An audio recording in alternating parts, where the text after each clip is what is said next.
छत्तीसगढ़ी गाने देखने के लिए हमारे YouTube चैनल को सब्सक्राइब करें और नए अपडेट्स जानने के लिए बेल आइकन के बटन को क्लिक करें।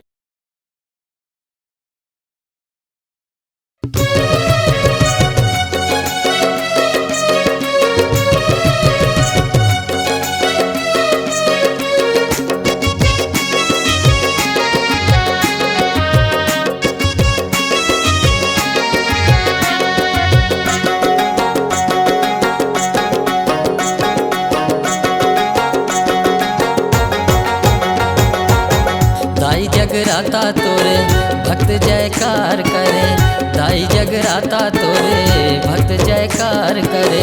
दाई तोर लाने मैं तो लाने हाँ चुनरिया, एको दिन आबे दाई मोर दुआरिया, एको दिन आबे दाई मोर दुआरिया। दाई जगराता तोरे भक्त जयकार करे, दाई जगराता तोरे भक्त जयकार करे। दाई तोर लाने मैं तो लाने हाँ चुनरिया, एको दिन आबे दाई मोर दुआरिया, एको दिन आबे दाई मोर दुआरिया।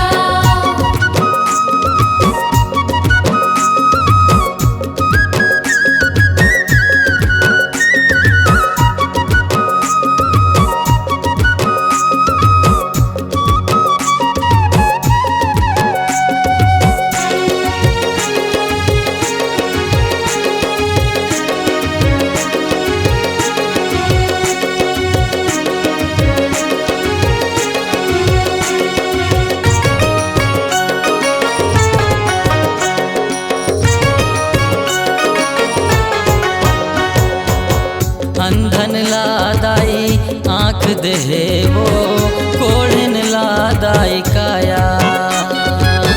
बड़े बड़े ऋषि मुनि थक गे मुर्दाई, नहीं जानी न तोर माया।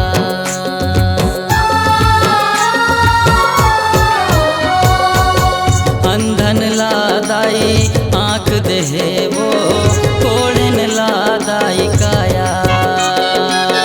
बड़े बड़े ऋषि मुनि थक गे मुर्दाई, नहीं जानी न तोर माया।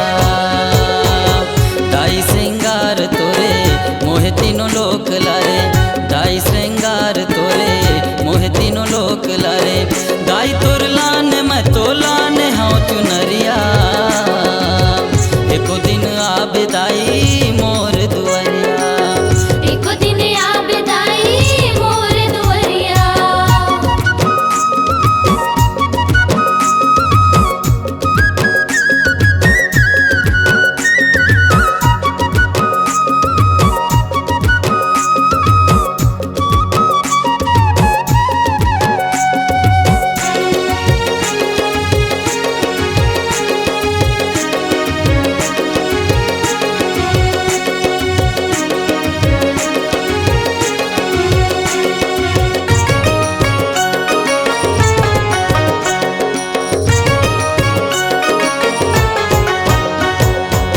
नौ दिन बरदाई आए मोर अंगना हो, धन्य हो गे घर कुरिया।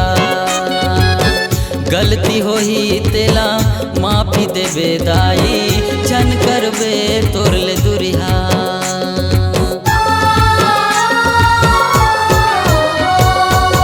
नौ दिन बरदाई आए मोर अंगना हो, धन्य हो गे घर कुरिया।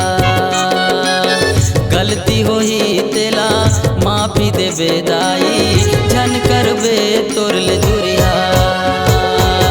दाई नव रूप तोरे करे दुख दूर मोरे, दाई नव रूप तोरे करे दुख दूर मोरे। दाई तोर लाने मैं तो लाने हाँ चुनरिया, एको दिन आबे दाई मोर दुआरिया, एको दिन आबे दाई मोर दुआरिया।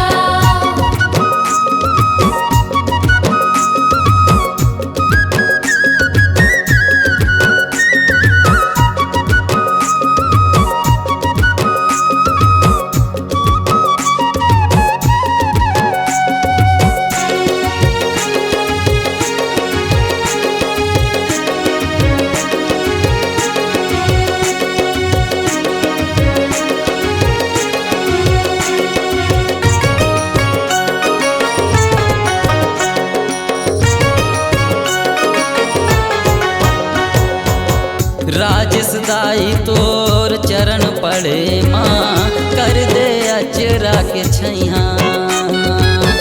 जब लग जियो दाई तब लग मोर दाई जन छोड़बे मोर बैया।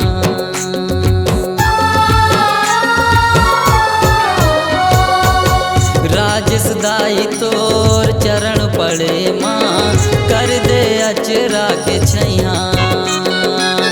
जब लग जियो दाई तब लग मोर दाई जन छोड़बे मोर बैया। दाई मायो बेटा तोरे सुन ले गुहार मोरे, दाई मायो बेटा तोरे सुन ले गुहार मोरे। दाई तोर लाने मैं तो लाने हाँ चुनरिया, एको दिन आबे दाई मोर दुआरिया, एको दिन आबे दाई मोर दुआरिया। दाई जगराता तोरे भक्त जयकार करे, दाई जगराता तोरे भक्त जयकार करे।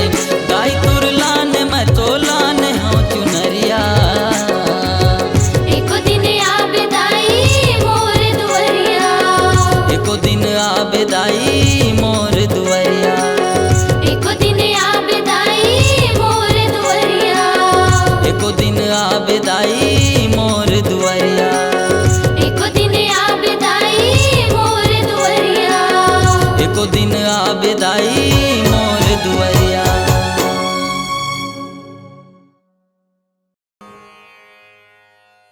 आपकी आवाज ही आपकी पहचान है। यदि आप अपनी आवाज को एक नया आयाम देना चाहते हैं तो चले आइए मल्टी ट्रैक डिजिटल रिकॉर्डिंग के लिए AVM audio video studio Khamtarai Raipur. Mobile number 9301523929 और 7869646201। यदि आप नए एवं पुराने गीत सुनना चाहते हैं तो avmgana.com में जाकर गाना फ्री डाउनलोड करें और YouTube चैनल में AVM गाना और KK कैसेट्स को सब्सक्राइब करें।